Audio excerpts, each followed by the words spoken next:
talk about this case that was really bad, and the attorney was bad, and the judge. Y'all heard that. But let me tell you about the evidence. Okay, the evidence was a video. The video captured the whole entire parking lot, and literally, you hear the defendant on the phone all the way on the other side of the parking lot.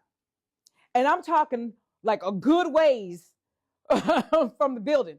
You hear him on the phone. You hear what he's saying on the phone as clear as I'm talking to you. All right. And then on the opposite side of the parking lot, you see these guys and you're hearing their conversation too, as clear as can be. And the video quality was unbelievable. Surveillance has come a long way. We used to tell people in family law cases, if you want to exchange the custody of the child and you want everything to be captured, go to Walmart. The cameras in Walmart will pick up everything. Well, hell, Zaxby's doing the same damn thing. So let me just tell you now, if you're in one of these restaurant parking lots and they got that kind of surveillance and you talk about something you shouldn't be talking about, you're going to have... ICE is watching you. Here in Berkeley, the police are letting you. We're here on Telegraph Avenue, just a block away from UC Berkeley. And up there is a surveillance camera watching you and your neighbors. This isn't just the only one. There are 50 other camera stations all across Berkeley, many targeting minority communities. Flock Safety is a surveillance company that's been working with the city of Berkeley since 2023. They collect footage, then ask AI models to decide who is a person of interest. In other words, law enforcement is asking AI to do the profiling for them. The threat is unfolding right here in Berkeley. The Berkeley police chief claimed that Flock's footage would be inaccessible to ICE.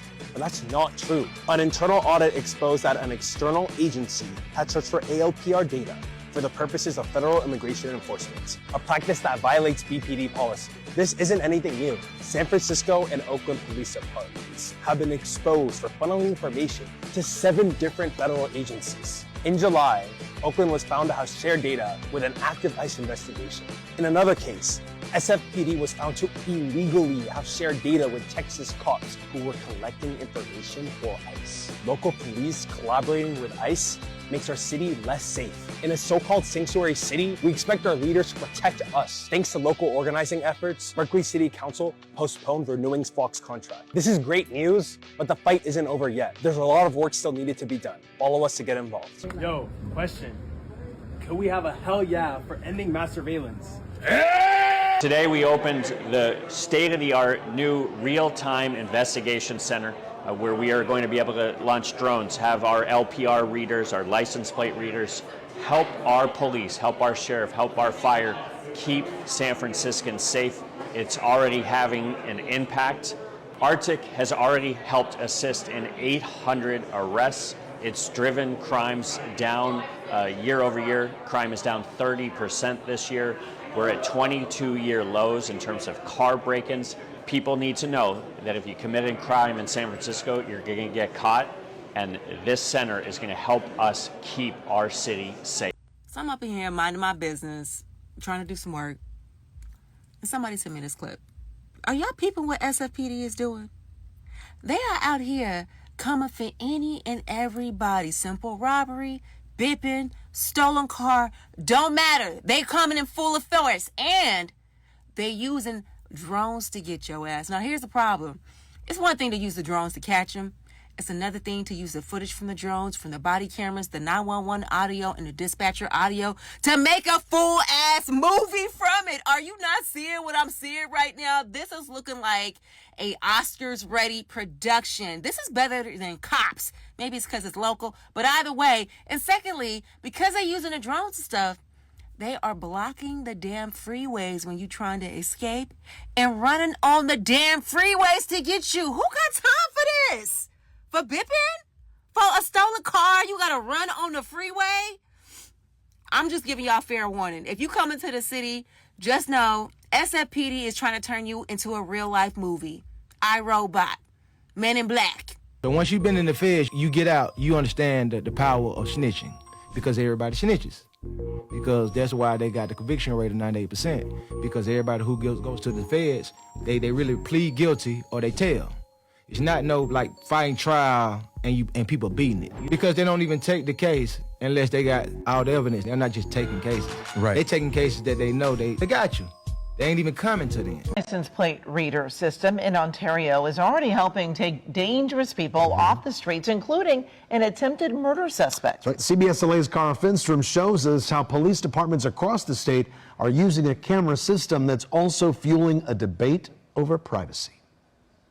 Ontario police say they were able to quickly arrest an attempted murder suspect and rescue a woman who'd been assaulted because of the help they got from one of these. This is one of the department's nearly 150 license plate readers. The reporting party who called 911 said that there was a woman screaming for help. Corporal Irmas Makeda says Ontario officers rushed to a motel on North Grove last week, but that the woman was gone. Detectives believe her former boyfriend abducted her. During the investigation, it was learned that the victim had attempted to escape, at which point the suspect dragged and beat the victim, dragged her back into the vehicle, physically assaulted her, and threatened her with a knife. Witnesses at the motel gave officers the license plate of the suspect's car.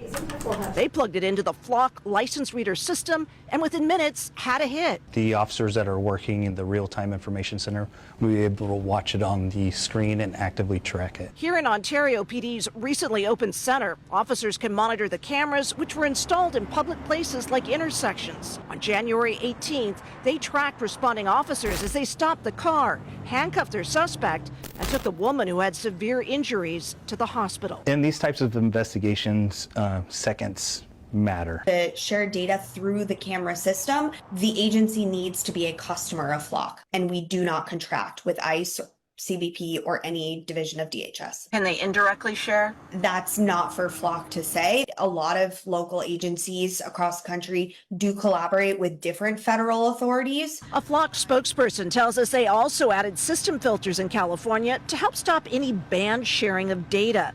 Meanwhile, El Cajon leaders have questioned the Attorney General's legal interpretations. A judge now set to weigh in on that case February 13th. Cara Finstrom, CBS LA. And Ontario's police department says that they do not share their license reading data with any out-of-state. Niggas was posting videos, so boom, I get caught with an AR, or they going at the, they got a whole task force for the social media. They got police that literally just sit on it, and this is what I learned going to prelim. Like, they got a whole task force that don't do nothing but just look at people's Instagrams and screen record everything. So we going to court, they pulling up videos from months prior, like, oh, this guy, our other co-defendant dancing with an AR, but this is the same AR that these guys got caught with. So this is a gang passing around guns, woo woo.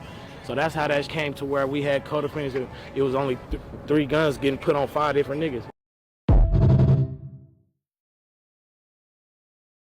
The feds are being forced to shut down a key surveillance layer, and nobody's talking about this, but you know I am.